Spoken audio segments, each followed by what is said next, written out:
afternoon. My name is Mike Villaria. I am first VP of Philippine Veterans Fund. We're the main sponsor of Veterans Fund Freedom March. I'm also the national EVP of the PFP Sons and Daughters. So we're all descendants of World War II veterans. So I'm a grandson of a USAC veteran. And this project started actually 2016, and this was had different iterations. Some of them before when we first did it was a fun run. So we had a half marathon, and then we met Spagan. Ang concept kasi is we wanted to do an inclusive event. Kasi many of the events related to the Veterans Week, which is the first week of April, is mostly by invitation only. So if you want to do something or contribute something, there's no way to join. So we thought of creating this inclusive event for people who would want to do something and join.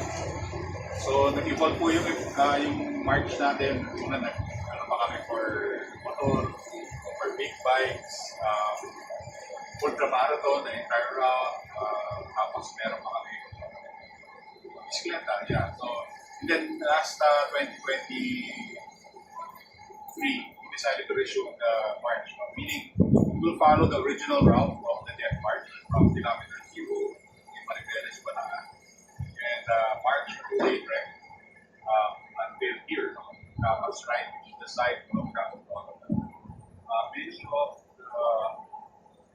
before I go to the details of the march, the background is that they started marching around April 11, somewhere there, 1942, and they reached here several days after, passing by the different towns. They took a train ride from San Fernando, the train station there, and went down to Capas train station here. From there, they walked another, I think, 7 kilometers. So, ganun po yung pattern na ginawa natin. They started from Maribeles, walked all the way to Capas Shrine. Nag-test muna sila sa, hindi naman natin pahirapan yung ating part. May mga 10K stops siya. Rest, after breath, buy food, etc. And then, sa dinarubihan, nag-rest sila overnight.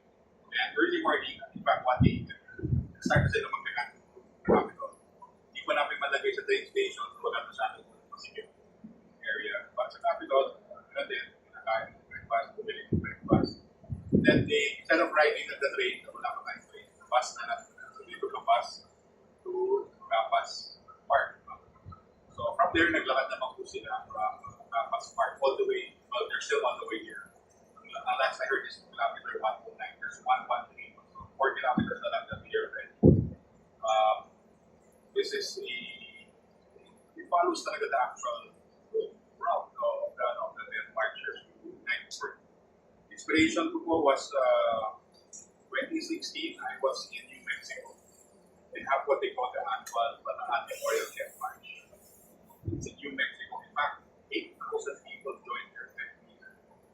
If you go there, puno yung hotels, puno yung flights, puro bikers from all over the world go there. Sabi ko, hindi ako sa Filipino. Sila the Americans. Meron dito rin naman yung Americans. Sabi ko sa Filipino, I felt kind of bad because we're not doing something. That kind of started the inspiration for this. And we started when we first started, mga 200, 300 marchers. Last year we had a little 800. Now we're reaching the 1,000 this year. So malaki na lang, malaki. What's nice is many of our civilians. That's the interesting part. Sa US, nag-join mga veterans, active personnel, and the descendants. So yun po yung isa namin ma-duplicate. Why do we do this? We give honor to those who fought. So that was not a central zone defense. It was a national defense. The instruction of MacArthur was all the Philippine Army, Philippine Scouts, and fighting units will collapse into Balacan and defend them until reinforcement from the US. So that was a national defense. We had Visayas, we had people from Palawan, we had people from North Luzon there. It was a national defense. It was a central zone defense. And 70,000 Filipinos were there. And unfortunately, so many of them did not survive. Along the Death March, marami nang namatay. Estimated nila sa Death March, 10,000 ang kagating namatay. And many of them those guys who perished along the route, their bodies were never found. That's why those markers are actually, to me, parang ano na sila, memorial photos na sila. Did not make it. Here in the Capas National Shrine, of course, the condition not much worse. No food. Every day, magka-count sila sino yung namatay para doon pag-isip nila, then yung nila somewhere. Americans were over there across the road. Dito na yung mga Pilipino. And then, in 1943, many of them were pardoned. But some clinic to interview, of course, ulit na yung mga Pilipino. And again, why do we do it? We're the only country in 1942 who resisted Japan for 5 months. All the other territories, Singapore, Malaysia, Indonesia, Vietnam, all of them surrendered almost immediately. Tayo lang yung malabot. You can call it Makulit, Pasaway, everyone call it, but we were fighting for our country. The veterans I interviewed many years ago, sabi nila sa akin, history daw lessons na sila na i-believe sila kung pinapasok kay Rizal. And nung parating na yung mga hapon, sabi nila, this is our time to defend naman. And in fact, sinumaling pa sila. 18 na po ako, pero actually 16 pa lang, 17. Ganun ka pala sila to defend naman. And we lost some of the best and brightest minds in that battle. Fortunately, the promise reinforcements never came. So that's why they decided to surrender. Patakan in April 9 is today celebrate the World Cup for Araw ng Pilipinas.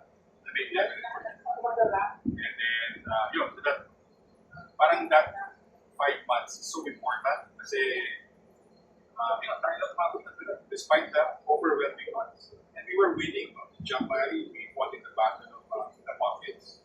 And in somewhere later of January 42, we won in the battle of the points. Then tayo mag-Latin Japanese na may Mariveles. Na-fend off ng mga team. They were actually winning in Japan and to send reinforcements from other territories to here. Ganun ka, hindi yung mga Pinoy naman. Those are the people that we want to emulate. Those are the people we want to bring up onto the attention. One last story. The uncle of my uncle, his name is Manuel T. He's part of the engineering brigade sa Bataan. And nalaman nung kamag-anak niya from Nueva Ecija na he will be part of the death party. Somewhere in Sasmuan, Pampanga, inabangan siya ng mga kamag-anak. And pagdating niya, pag makita nila siya along the way, dahil medyo sparks na yung cars, kinain nila si Tito and stay in the house. When they did that successfully, but si Tito said, we have made the city of food. I said, yeah, we do. And then he said, I have to go back to the march. Sabi, why? I cannot abandon my men. That's the kind of honor that these guys have. Those are the people we want to remember. I mean, all this mess about blood. We can draw a lot of examples from the past when people were honorable. And we hope that kind of honor and pride conveys to come out of it. First one, the veteran will be one example. Yun lang po. Sorry, Yes, as Sir Bart, I'm Richard. I am additional moments. Yes, sir. Sir, tanong ko lang, for this year's Freedom March, so ano po yung i-expect natin, lalo na sa mga veterans na nandito? Okay, based on FIBA records, there are only 500 plus World War II veterans there. So they're not almost not. And many of them cannot join any more events like this. So they're all like, the younger segment is 90. Some of them are over 100. And the veterans are out here, but they're also equally active. They're post-war veterans. And many of the surviving veterans are not from the battle of Bataan. These are the younger guys who lived in the era of the 1945. So to answer your question, I cannot speak for the veterans itself because I knew many of them, but they passed away when they started. The descendants were the ones who are happy there. And not just here in the Philippines, kasi many of the Vietnams,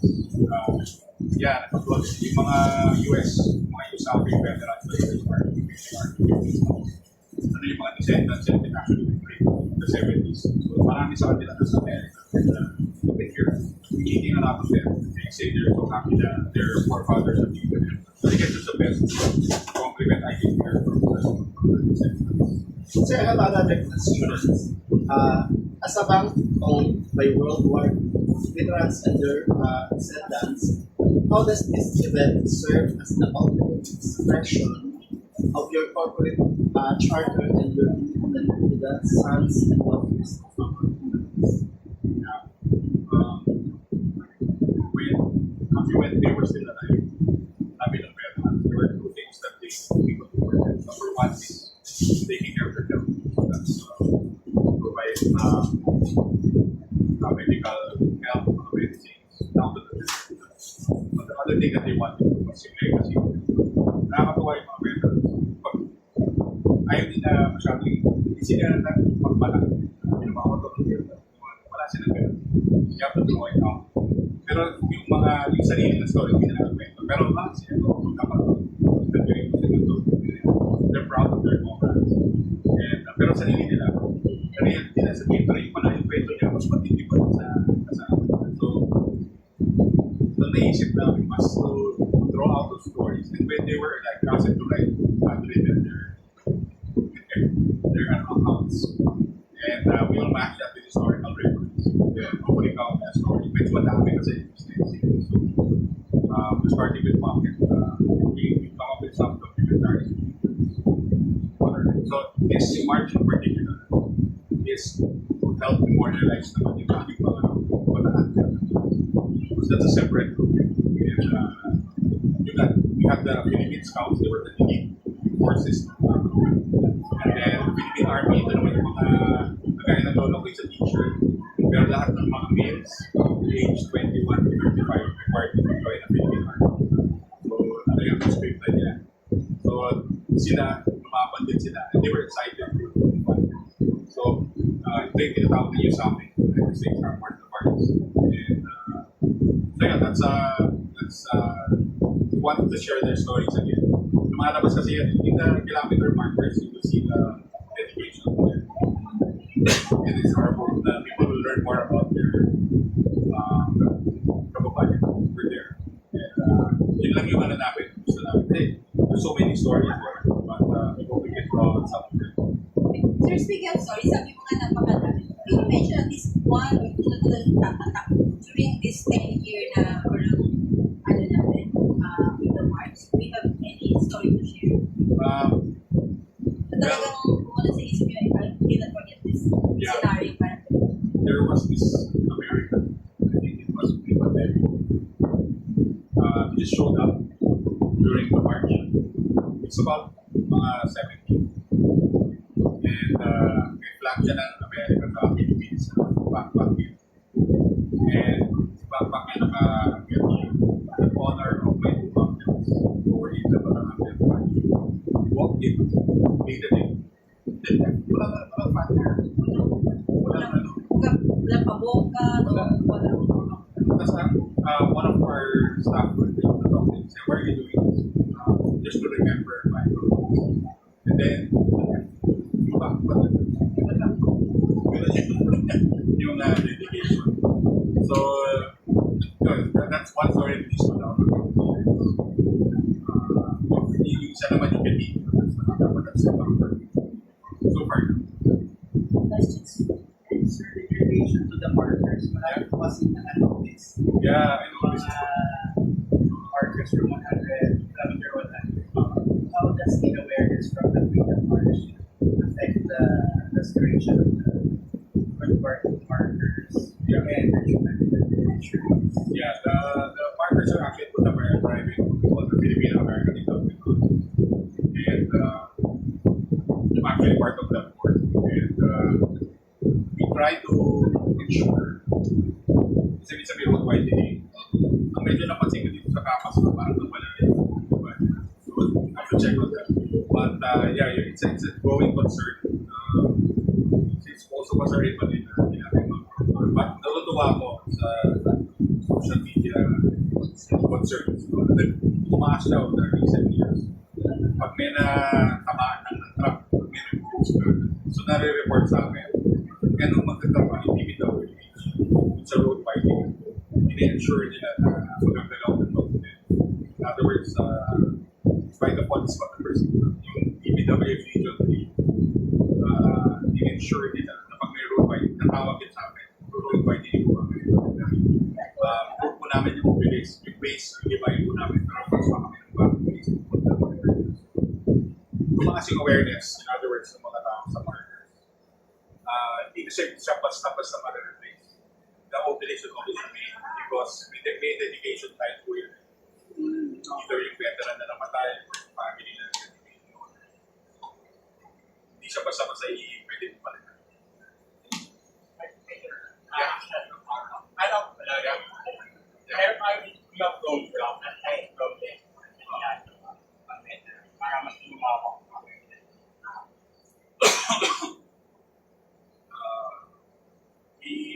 The bank itself does the sons and daughters, what we can do is support yung mga local government corporations. Unfortunately, parang the same people every year. So, kulang sa employees. But we have, I think, 120 liberation for events in Aruba. We have starting yung masyado na sa Senado. And we also try to memorialize, like we have a project in Pangasinan now, to memorialize all the 6,600 veterans in Pangasinan. Put them in a nice marble wall para sila permanently enshrined. We did the same. The other groups did the same in Capiz, parang if you're always from, let's say, merong shrine, you can always visit yung, this is a good example, yung lahat ng names ng mga networks na Filipino. So those are the stuff we do. We also sponsor mga documentaries. We look at mga people who submit. I'm kind of hoping the younger people will submit. Kasi kaming mga matatandang magawa ng dito, mga matandaan din yung documentary namin. Approach namin pag Gen X. So we are actually looking for mga Gen Z and video developers and we can help them point them to the right researchers that come with their shorts. Kasi yung style nila, that will connect to the younger generation. Yun, sinusupport din po namin. Yeah. Sir, Yeah. Yeah. And then there's something where yung mga rules na nangyari. Ano yung magbaga na lang In the 10-year. I think it's the Is there a good? yeah, it will last 3 years of it. We had to stop because of the pandemic. But when the issue did in 2020, we did much better reception. There are more people doing it. That it was more militant than civilians. Now it's the opposite. There are more civilians than militant. And yun talaga yung gusto namin. More from the private. In other words, kasi wala na nga po bayad eh. So, sana nga, I hope that will need you. Your help for us to spread the word. Sir, how can the Freedom March shape the mindset of younger Filipinos, since you mentioned about the youth? And how do you plan to engage their involvement in events like this? I have kids who are kids. So kind of hard to reach to them. Always looking at their gadgets. So the attraction is through the gadgets. But the experience has to be done by themselves. Yung panawagan to. Sadly, because kasalanan din namin yun, mga parents. Think na lang namin na tingin sila sa gadgets. But I think the experience will change. Yung kinikwento kanina, they were volunteering, they were naive to get into the fight. Itong ROTC na nagre-reklamo. Diba? So, ang layo na ng shift. So, yet I think the problem with one of the problems is this generation, because of their too much looking to themselves. They don't think where they compare themselves to others. That's depressing.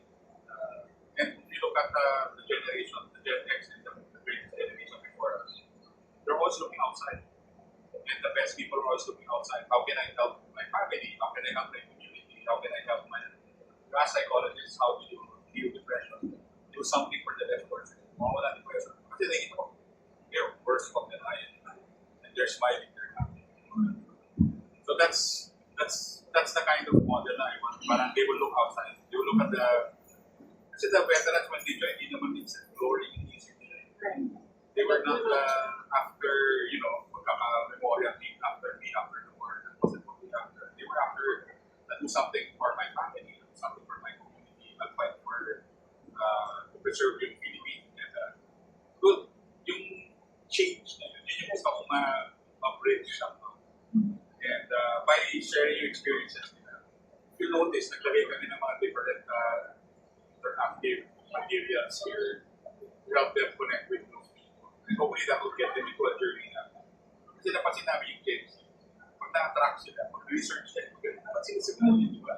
I hope lang kunin nila yung tamang websites, not the fake websites. So yun lang, that's what they're trying to do, get them into it so that we will understand, rightly try to understand why it was a different time. Anyone question? Sir, thank you for your question. Yeah. You've made the Freedom March open and free to veterans, descendants, and the public. Yeah. Why was it important for you to prioritize inclusivity over commercial viability? Yeah, that's a good question. Because it will only work if it's inclusive. In fact, we don't have much sponsors here. Kaya medyo mabigat sa budget. We hope more sponsors will come in next year. Kahit lang pakainin nyo ng mga marchers, mga volunteers natin, mga police. Kasi laking pasasalamat ko sa mga LGUs, sa mga PDR, sa lahat ng mga LGUs, second instant contributors. And yun lang, parang it's because of them that people take it. Because for the marchers also, but, yun lang, we want more people to join. We're trying to make it easier if we but I don't want kasi I want the route to remain the same. You can go to Boracay, you can go to Malibuelas, so that's the thing. So that's my answer. Sir, Ray from boyrocket.com and Report PH. Actually, na-witness ko yun personally, yung interactive mga nilagay niyo sa Balanga. Kasi I was there, I stayed there. I participated yesterday hanggang Balanga. Tapos kanina ulit morning. So, magandang ano siya, magandang way. And people are really looking at it. Lalo na yung mga bata, nakita ko na binabasa naman nila sa magandang interactive. So congratulations sir, maganda po yun. Hopefully magkaroon pa ng mas maganda pa mga facilities for them. And my question po is yung with regards to the coordination ng 3 provinces, Bataan, Pampanga, and Tarlac. How was the coordination, sir? And kasi mukhang seamless, for me, seamless yung yung naging transition. Yeah, I think because of the many years na kami working, they're used to it. And in fact, sila na yung meron pa tayo this year. And medyo na-adjust lang namin some of the stops para mas safe and mas conducive. And marami pa ngayon lang kasi ulit ako on the ground. So ngayon ko lang nakikita yung mga room for improvement. So yeah, malaking bagay talaga yung partners natin. Kung wala sila, hindi ko lang po. And then, yeah, kasi hindi na naniningil yung mga lang sila, nag-volunteer lang sila. Of course, the LGUs, the executive from Bataan, Pampanga, of course, here at campus. AFP, PIPA was also helping us. PNP, for the 3 regions, also help us. The PNP, Veterans Federation of the Philippines, also they sent 100 markers. Hindi ka nabahan na ako sa mga seniors. Ano naman tayo, may sweeper, saka may medical team naman tayo, 3 ambulance. So maayos naman, thankful naman for markers. Questions, guys? No more? Sir, last message na lang. Okay, for those who supported us in the Freedom March 2026, from us at Philippine Veterans Bank to the Veterans Sons and Daughters Association, we'd like to thank you for your support. This is the biggest number of civilians who have joined us, and we're quite happy. We've also seen how we can improve, but our hope is that more people will understand our needs. So, ang prayer ko namin is that you will understand who the Batangan veterans were, both the Filipinos and Americans, and try to walk in their footsteps. That's also what we're asking. Kahit ano lang, 2K kilometers, pwede na yun. Okay, 2 kilometers, 2K kilometers, 2,000 kilometers. And yeah, just try to walk in their footsteps, try to understand what they might do. And of course, doon, walang water, walang, ano ba, you were under duress, yeah, may mga bantay ng guards, heal you, do that. It's very different. But here, you just get the glimpse of what they went and the reasons why they went that. And they were proud, actually, to die for the country. And that's something that we want also to end. We don't want to die for the country, but do something for your community, to follow the way of the country. So, thank you. Sir,